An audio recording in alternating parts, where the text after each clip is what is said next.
Students, आज आप पढ़ेंगे कक्षा 12 का टॉपिक संघीय व्यवस्थापिका लेसन 4 से। देखिए, जैसा कि आप सभी जानते हैं कि प्रत्येक लोकतांत्रिक देश उसमें सरकार के 3 अंग होते हैं: व्यवस्थापिका, कार्यपालिका और न्यायपालिका। व्यवस्थापिका को प्रत्येक देश में अलग अलग नामों से जाना जाता है।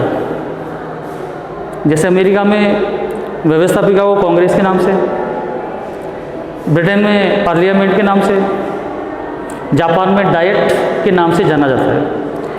इसी प्रकार भारत में संघीय व्यवस्थापिका को संसद के नाम से जाना जाता है।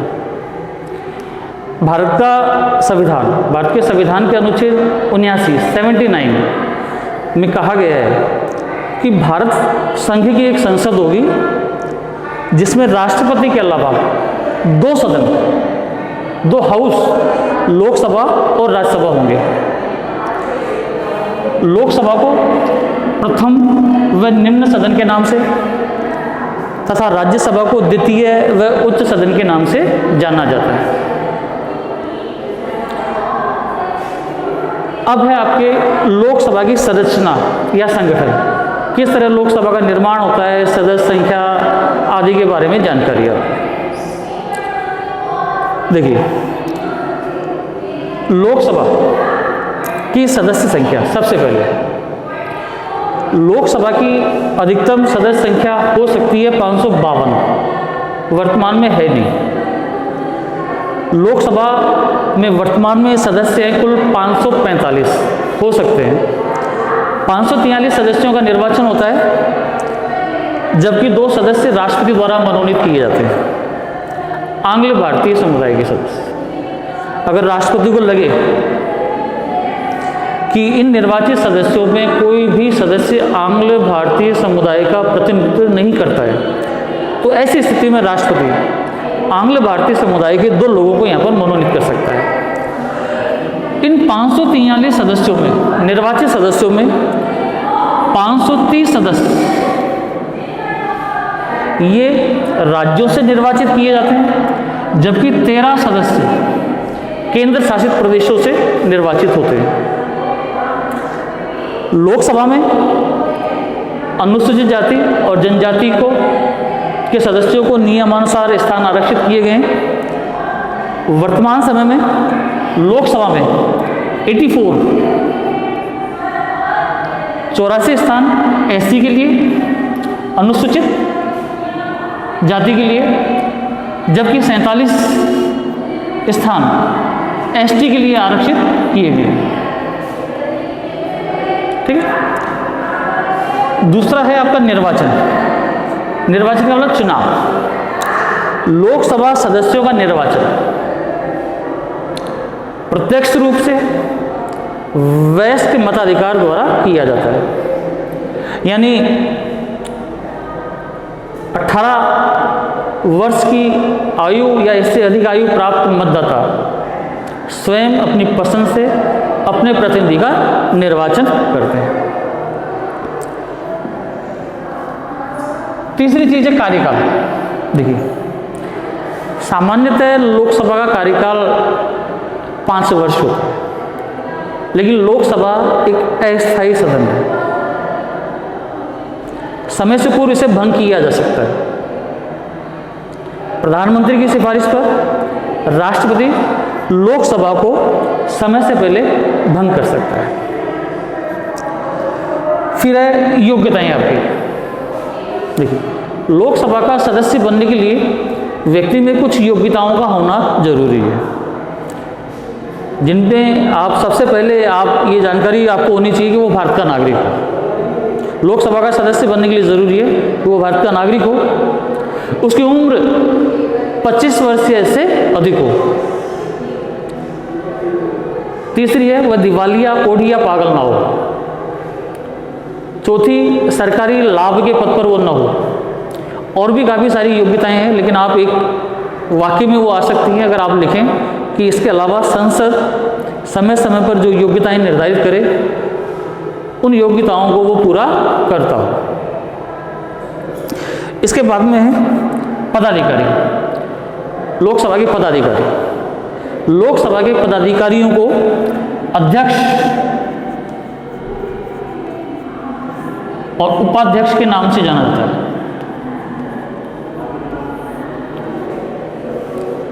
लोकसभा अध्यक्ष और उपाध्यक्ष। लोकसभा अध्यक्ष का जो निर्वाचन है लोकसभा के निर्वाचित सदस्यों द्वारा किया जाता है। ये सदस्य अपने में से किसी एक को अध्यक्ष के रूप में चुनते हैं। इसी तरह ये अपने में से किसी एक को उपाध्यक्ष के रूप में भी चुन लेते हैं। वर्तमान में राजस्थान के कोटा से सांसद श्री ओम बिरला लोकसभा अध्यक्ष। लोकसभा अध्यक्ष लोकसभा की बैठकों में शांति व्यवस्था अनुशासन बनाए रखता है, लोकसभा की बैठकों की अध्यक्षता करता है। कोई सदस्य किसी मुद्दे पर, किसी प्रश्न पर बोलना चाहे तो उसके लिए समय आवंटित करता है। इसके अलावा कोई वित्त विधेयक है या नहीं, इस बात का निर्णय भी लोकसभा अध्यक्ष करता है। लोकसभा अध्यक्ष की अनुपस्थिति में ये सारे काम लोकसभा उपाध्यक्ष द्वारा किए जाते हैं। फिर अधिवेशन। अधिवेशन का मतलब बैठकें, सेशंस, ठीक है। देखिए, लोकसभा के अधिवेशनों के बारे में सामान्यतः एक नियम है कि लोकसभा के 2 अधिवेशनों के बीच में 6 माह से ज़्यादा का समय नहीं होना चाहिए। सामान्यतः हमारे यहाँ भारत में लोकसभा के 3 अधिवेशन होते हैं। बजट सेशन यानी बजट अधिवेशन, मानसून अधिवेशन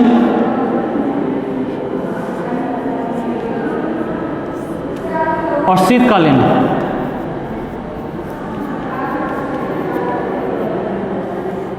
ठीक है, देखिए बेटा, आप दोबारा सुन लीजिए। लोकसभा के अधिवेशन राष्ट्रपति द्वारा बुलाए जाते हैं, राष्ट्रपति द्वारा ही स्थगित किए जाते हैं।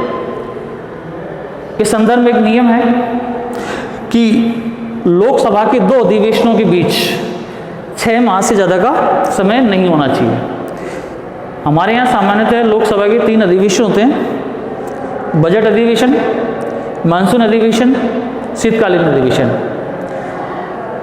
बजट अधिवेशन फरवरी से मई के बीच होता है, मानसून अधिवेशन जुलाई से सितंबर के बीच और शीतकालीन अधिवेशन नवंबर दिसंबर के बीच।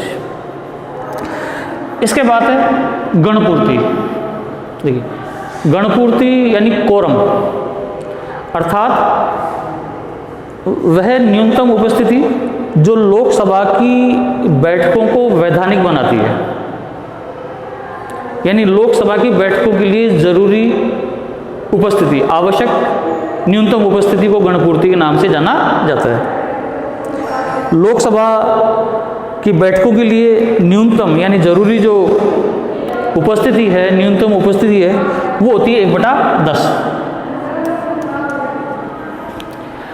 1/10 सदस्यों के अभाव में लोकसभा की बैठक या लोकसभा की कार्रवाई मान्य नहीं मानी जाती है।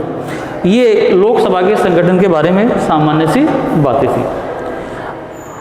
देखिए बेटा, अगर आपको लोकसभा के संगठन के बारे में चीज़ें अगर समझ में आती हैं तो इसके बाद में बाकी जो चीज़ें होती है राज्यसभा के संगठन में मिलती जुलती चीज़ें हैं, वो आपको आसानी से समझ में आ जाएंगी।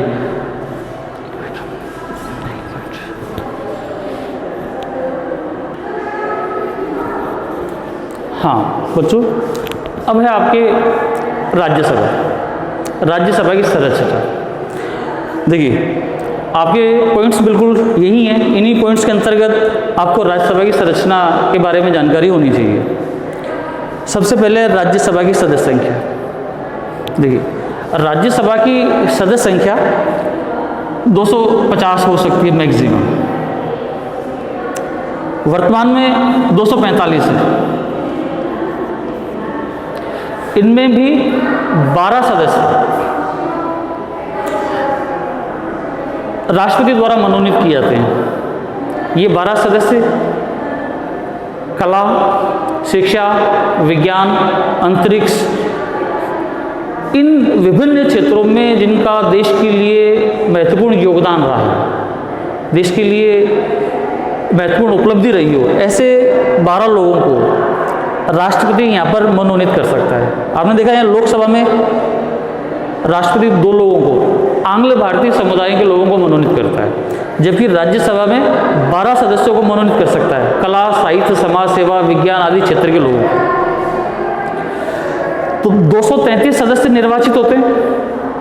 इन 233 में से भी 229 सदस्य ये होते हैं राज्यों से और 4 सदस्य होते हैं केंद्र शासित प्रदेशों से, जबकि 12 होते हैं ये होते हैं मनोनीत।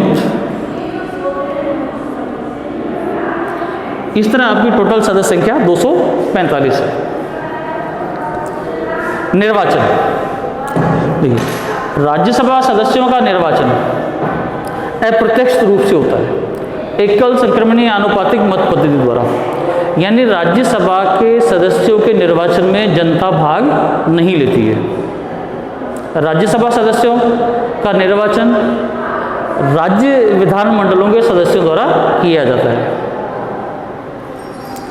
इसके बाद है आपका कार्यकाल। देखिए राज्यसभा सदस्यों का कार्यकाल 6 वर्ष होता है।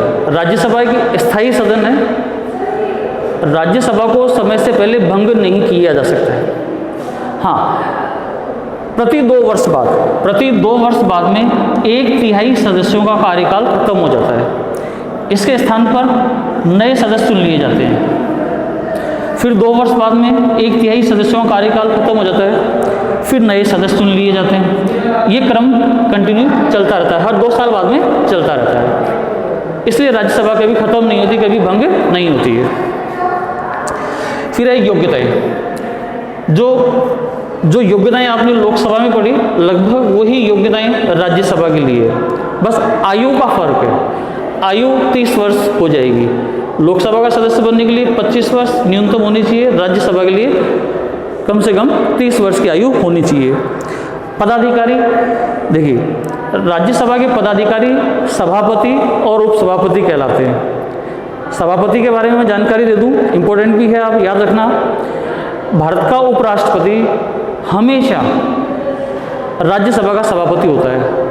तो वर्तमान में उपराष्ट्रपति वेंकैया नायडू हैं, वही राज्यसभा के सभापति भी हैं।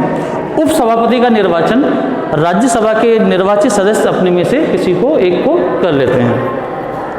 अधिवेशन के बारे में सामान्यतः वही नियम है। राज्यसभा के अधिवेशन भी राष्ट्रपति द्वारा ही बुलाए जाते हैं, स्थगित किए जाते हैं। इस संबंध में वही नियम है कि 2 अधिवेशनों के बीच में 6 माह से ज़्यादा का समय नहीं होना चाहिए। सामान्यतः राज्यसभा के भी 3 अधिवेशन होते हैं: बजट अधिवेशन, मानसून अधिवेशन और शीतकालीन अधिवेशन। गणपूर्ति, राज्यसभा की बैठकों के लिए न्यूनतम उपस्थिति जो कि राज्यसभा की बैठकों को वैध बनाती है, वो होती है 1/10। यानी राज्यसभा की बैठकों के लिए भी कम से कम न्यूनतम उपस्थिति 1/10 होती है। इसके अभाव में राज्यसभा की बैठकें मान्य नहीं मानी जाती है, इसकी कार्रवाई वैध नहीं होती है। तो ये बेटा ये आपके लोकसभा और राज्यसभा के संगठन के बारे में आपकी जानकारी हो गई। Thank you. हाँ।